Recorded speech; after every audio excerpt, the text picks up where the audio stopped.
You're listening to Liberty Buzzard with Dustin Hammett and Thomas Umstattd Jr. Episode 38. I'm Dustin Hammett.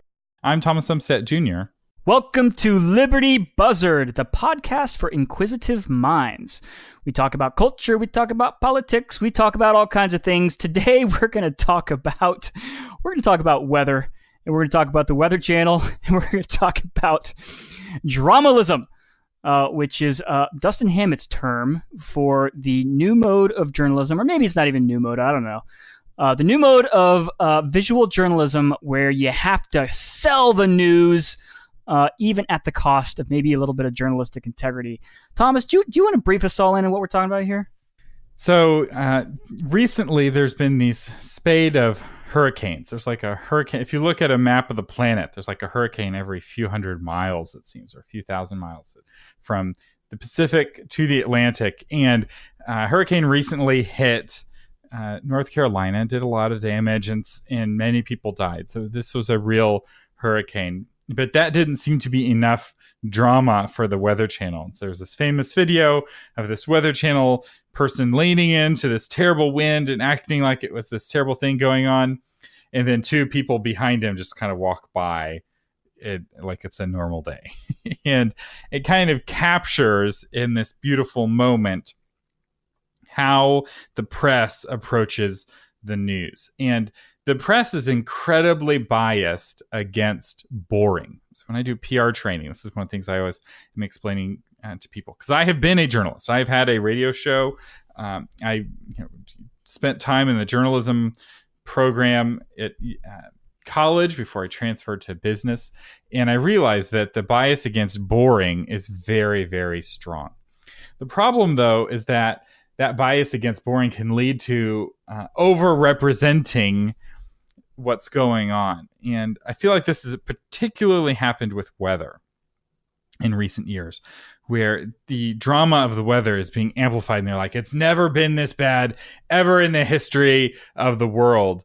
And the reality is that that's not true. Like, we've had incredible weather events in the past that were, destroyed crops in whole states, right? The big Dust Bowl in the 1930s, 1920s had lots of severe weather events. And but what's happened is that because we have access to media and we're able to see it, it feels like there's more major weather events because of social media and because of regular media. And not only that, but now that weather is trying to compete with all the other TV stations, and the existence of the Weather Channel was really undermined by the app on your phone that tells you what the 5-day forecast is. So why tune into the weather? Apparently there was a time that was the only way to find the 5-day forecast was to actually turn on your TV. Now you don't need that, which means that these weather people have to find the drama, even if it means basically fabricating drama. And the result of this is that they're undermining people's trust in the media altogether, which I think is long-term very toxic. So they're getting a short-term ratings boost for a long-term undermining of media credibility, which, it's the fifth estate and it's an important part of our democracy. I can't say that, over drama. Let's call it the editorializing of the news, because in the journalism world there is this idealism. There's this standard where if you consider yourself a true quote unquote journalist, you're going to take an unbiased look at the events, and you're going to try to get as many perspectives as possible to try to truly frame the event in an objective and unbiased way. Fox News' incredibly ironic, fair and balanced little shtick is hilarious, because we all know Fox News is anything but fair and balanced, and the same thing for CNN and NBC. All of them, they're anything but unbiased. So there's this ideal of journalism out there. However, journalists are human beings. They're subject to their own prejudices, their own subjectivities, their own opinions, their own life experiences.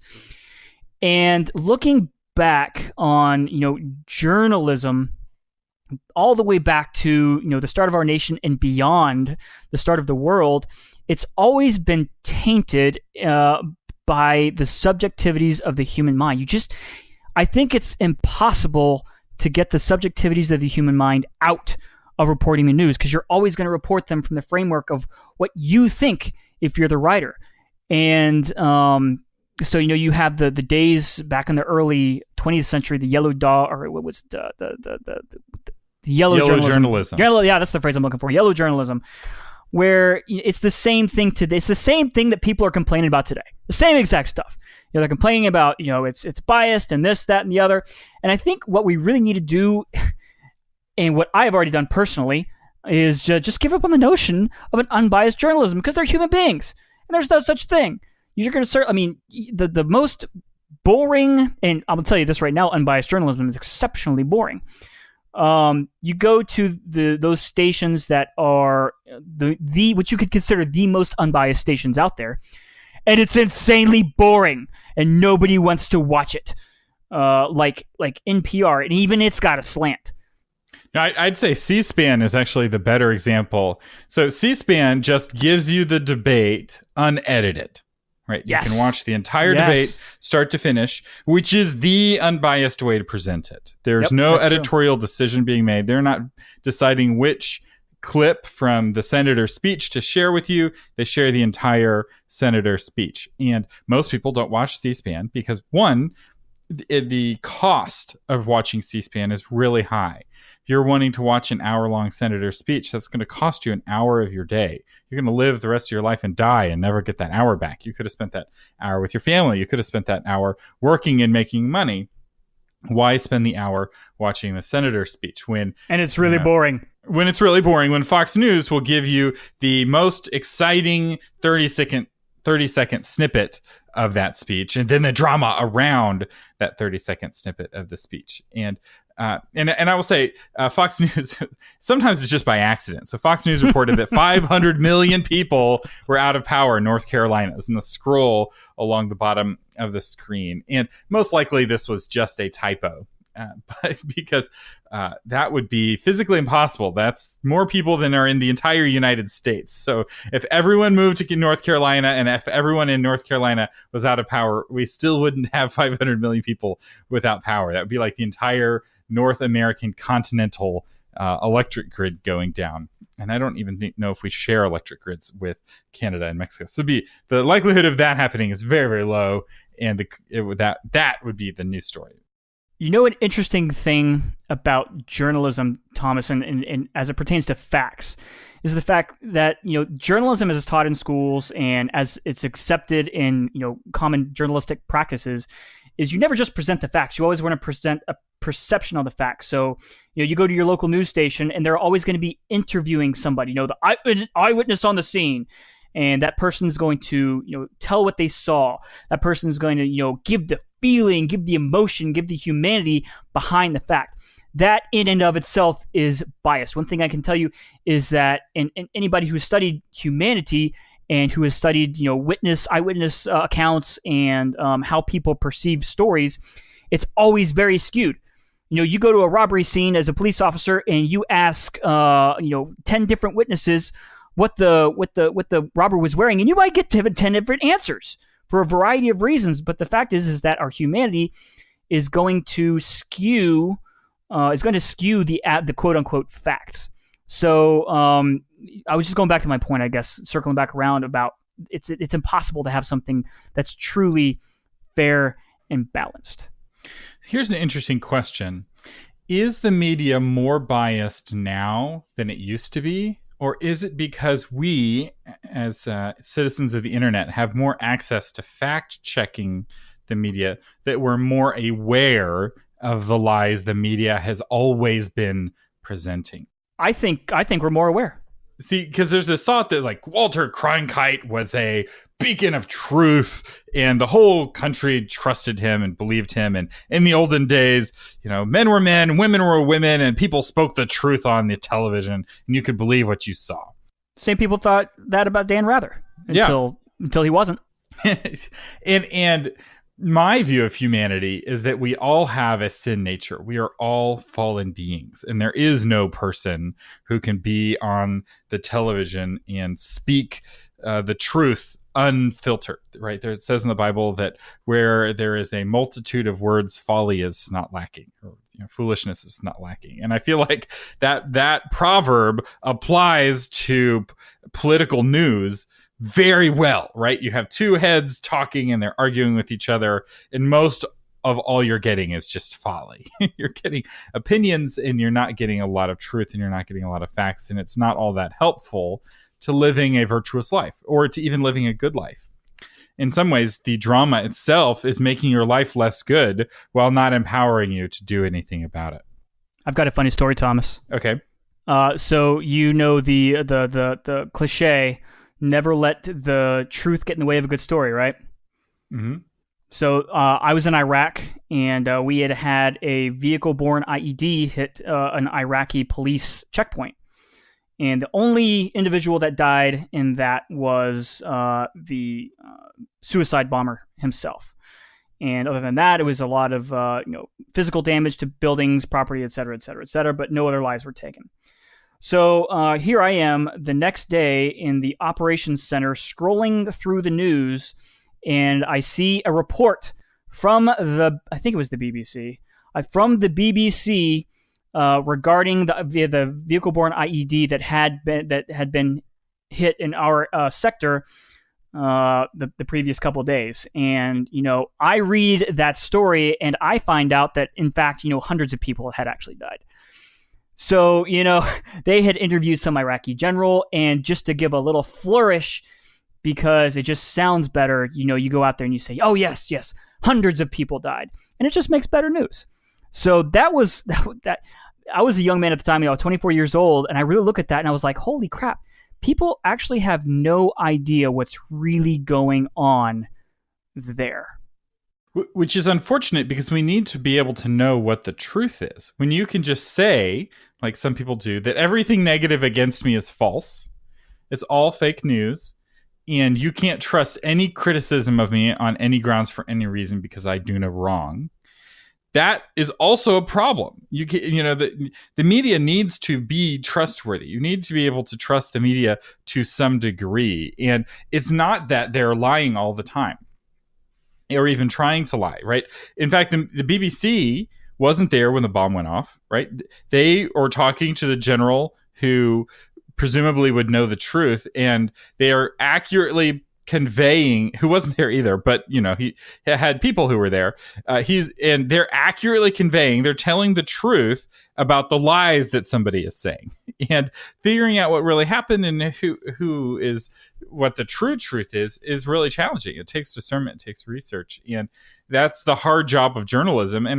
And while part of me is like, well, we're holding them to too high a standard. It's like, no, that's why they get paid. Like, that's why their job is difficult, and that's why their job is honorable, or historically has been honorable. If you look at the comic book heroes of old, you have the comic book hero, you have Superman, and then who is his partner in fighting crime? It is Lois Lane, the journalist, right? What does Spider-Man do to pay the bills? He works for a newspaper. The fact of journalists as heroes is a part of our psyche, and being a hero is a hard job. It's not easy, and it's frustrating because the solution is a little hard to determine. I do think, though, that if we're going to copy from a country, and I feel like we are moving in this direction, is in England they have 3 newspapers, one that's roughly attached to each of the 3 major political parties. And really, you have the Labour paper and you have the Conservative paper, or the Tory paper, and they fact check each other. And I remember I was getting on a British Airways airplane, and you basically could pick. You want this newspaper, you want this paper, or this third paper, or do you want all 3? And you can see what both sides are saying about the story, and they're both being honest in the sense of that they're wanting to catch the other one in a lie, and the fact that they know that the other one's trying to catch them in a lie. That kind of accountability is better than the 3 papers all trying to assume that they're neutral and they have no opinion whatsoever. And I feel like that is ultimately the lie. The fact that they have no opinion and they're unbiased, that it is even possible to be fair and balanced, I feel like is the lie. And it's a lie that we want to hear. We want to hear that there is some central neutral observer who doesn't have a dog in this fight. Sure, and we always want to hear that our side is right.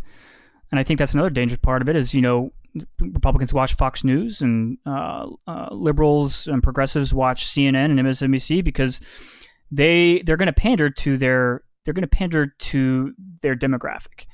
And are they really going to fight for true journalism? Are they going to fight for the truth, or are they going to pander? Because I'm going to guarantee you right now, pandering sells. The truth is hard, and it's going to lose you readers. And while I'm on that point, Thomas, I kind of hijacked the conversation for you. I apologize for that. But I think you were talking about journalism being really hard, and I think it's even harder in the day of 24-hour news cycles. Each station is so worried about getting scooped that they are faced with this time crunch, and their fact-checking has gone by the wayside. And I think that's what gets journalists in so much trouble these days, is when they get caught in a lie, like Dan Rather did, is just because you're in such a hurry to create content that you don't create good content. It's a challenge, and it's one that we face on this show. Why should somebody listen to Liberty Buzzard? What is the value that we're providing? And I feel like part of that is the fact that we aren't covering the breaking news. We're like the opposite of that. We cover the old dead stinky news. After everyone has picked at the carcass and all the good bits have been taken away, we're cleaning up the rest of it. And I feel like that's important. The kind of revisiting. They say that journalism is the first draft of history, but often the second draft doesn't get drafted until 10 years later. And maybe it's valuable to have a second draft, a few weeks later, a few months later, where we've had some time where the emotional resonance of the people dying in North Carolina, the emotional resonance of John McCain dying, is not quite as powerful, and we can have a slightly more objective conversation about it. And I think that's value, and I feel like that. What's the purpose of this show? In a sense that we're trying to break all of the rules of journalism by being the last to the conversation, and it may be a bad play, right? Maybe that this is not what people want. They want to hear the breaking news, and the fact that we're not talking about the most recent drama, which is with Justice Kavanaugh. And, as we record this, that's what everyone is talking about. And did he rape this woman? Is she lying? Is it like what they did to Clarence Thomas with all the false accusations back then? We're not talking about that, partly because we haven't had time to sift at it. The news hasn't had a chance to rot, so to speak, for us to get to it as buzzards. Yeah, we only like stinky news. Yeah, it's not stinky yet. It's fresh and cutting edge, and so we might hit that topic here in a couple weeks as some perspective comes, and I imagine the truth will come to light, or at least I'm hoping the truth will come to light. Who is telling the truth? Who is lying? I think this is all very important. Yeah, I do too. And just a little bit of a pitch to all you listeners out there. Share with your friends, please. And just know that Thomas and I commit to you that we're not going to lean into fake wind in our podcast here. So you're not going to see us trying to dramatize something that's not newsworthy in and of itself. And my point, my perspective, Thomas, is life is interesting enough that you shouldn't have to fake it. And yeah, so you shouldn't have to create news where there otherwise is none. And yeah. That's all I'm going to say about that. Yeah, I do. With some of this fake weather, I do feel like some of it may be politically motivated. The left has done a great job of making the right responsible for bad weather. Is there a hurricane? It's Bush's fault. Not just the fact that his response was inadequate, but the fact that he is an oil man, that he is a Republican, he has poisoned the planet and caused the storm to exist. Because if we didn't have climate change, we wouldn't have terrible hurricanes. Because back before climate change, hurricanes never killed anyone. No one ever died in bad weather events. This is all a new phenomenon caused by Republican policies poisoning the planet. And I hope that you can hear my tongue firmly planted in my cheek here, because the most deadly hurricane has been, from the beginning, Galveston. It was like 2 Katrinas put together in terms of loss of life, maybe even 2.5 Katrinas put together. Just a terrible loss of life. And that was in 1906? Something like that. It was the aughts. Yeah, it was in the aughts at some point. Those of you listening in the future can fact check us live and post when the terrible Galveston hurricane was. But I will say, having visited Galveston, it's 100 years later, and that city still feels like it's recovering, and it's been hit since then. But there's definitely a feel that it's a city that has been battered by the weather for 100 years, and I don't think that climate change explains everything, and I don't think that it's fair to blame weather on the Republicans, which is often what is done. Now, that doesn't mean the climate's not changing, and that doesn't mean that our policies don't affect climate, but there's a big difference between climate and weather. And I feel like this is when the left becomes very disingenuous, when they blame specific weather events on the right. I was like, you did this, you caused this hurricane. And they never say it in those few words because it just sounds so stupid when you're like, Bush caused this particular hurricane to exist. Obviously, that is false. It is blatantly false. But if you talk around it, you can kind of leave people with the impression that if we would just vote for Democrats, we wouldn't have all of this terrible climate change, which I am not convinced is true, because when we have had Democrats, we didn't make any progress on climate change. If you look at Europe, they're not making any progress. They're making lots of promises. They're talking lots of words, and passing lots of laws, but they're not actually doing anything of any substance, from what I can tell. Yeah, I mean, I guess they'll politicize anything, right? If it's a great talking point, and that's another problem with sensationalism and journalism. If it's sensational, both sides of the political spectrum are going to try to use it to their advantage. So, yeah, I mean, there's another problem though. So, I don't know what the answer is. I don't know. Well, let us know what you think. Feel free to leave us a comment. There are lots of places for you to comment now. You can comment on Facebook. We post these audios as videos to Facebook. You can leave us a comment on YouTube. And of course, you can leave us a comment at libertybuzzard.com. I am Thomas Umstattd Jr. I'm Dustin Hammett. And you've been listening to Liberty Buzzard. This episode of Liberty Buzzard is brought to you by Tom Umstattd, CPA.